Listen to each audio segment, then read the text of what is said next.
E aí pessoal, seja bem-vindo ao canal Dark House Contos de Terror. Eu sou o João e trago para vocês histórias e relatos sobrenaturais. E vamos contar hoje mais um relato sobre Sete Além. Segundo semestre de 2014, eu morava em Florianópolis com ela e minha prima. Meu primo foi passar umas semanas lá e decidimos voltar de carro com ele para São Paulo. Chegamos próximos a Curitiba, o ex jogou a gente em uma rota que parecia ser mais rápida. Pegamos quando estava começando a anoitecer. De início estava tudo ok, mas conforme a gente foi seguindo, a estrada ficou muito sinuosa, cercada de mato e não tinha acostamento nenhum e nenhum carro próximo da gente. Depois de mais de uma hora, começaram a aparecer vários caminhões, passando muito perto de nós. O GPS perdeu o sinal, não tinha área e a bateria de todo mundo acabou. Só a do celular ligado ao carro estava funcionando. Todo mundo começou a ficar apavorado dentro do carro, porque segundo o Waze, seguiríamos 8 horas por essa rota até chegar em Sorocaba.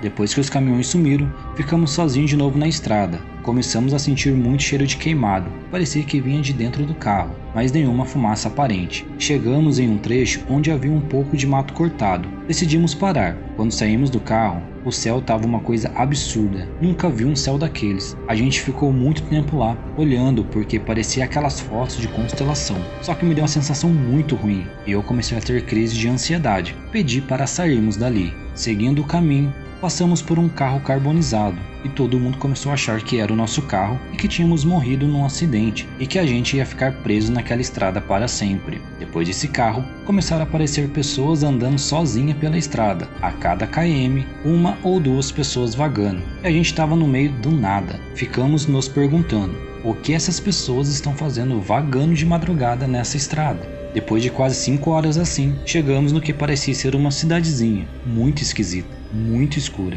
com muitas pessoas andando pela rua. Avistamos um bar, onde havia pessoas sentadas na frente e resolvemos parar para usar o banheiro e nos acalmar. Estacionamos o carro, atravessamos a rua e fomos para esse bar.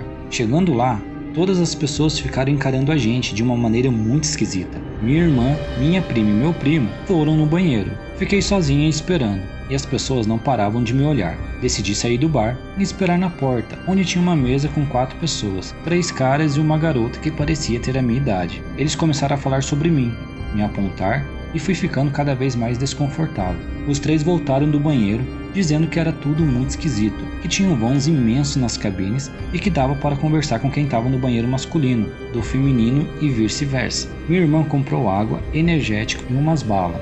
O dono do bar atendeu a gente sem falar nada, de uma maneira muito seca. Voltando para o carro, contei da mesa da menina que ficou falando de mim, e eles continuaram lá, olhando pra gente daquela maneira esquisita. Voltamos para a estrada, e depois de mais ou menos 1 ou 2 horas, chegamos em Sorocaba. Só lá o sinal do celular voltou, meu celular ligou e tinha quase metade da bateria, e era por volta das 21 horas. A gente perdeu a noção total do tempo que tínhamos certeza de que era de madrugada. No dia seguinte, fui pesquisar sobre a estrada. É a estrada do Ribeira, uma das piores do estado. Rolam muitas mortes por lá e só é usada por caminhões praticamente. O lugar todo é praticamente ribanceira. Bom pessoal, e esse foi o relato de hoje. Espero que vocês tenham gostado. Não se esqueçam de se inscrever no canal, ativar o sininho para notificações e deixar o seu like. E se você gostou dessa história e gostaria de ouvir outras, deixe aqui nos comentários a sua opinião. Espero que todos tenham gostado. Isso é tudo pessoal, até a próxima.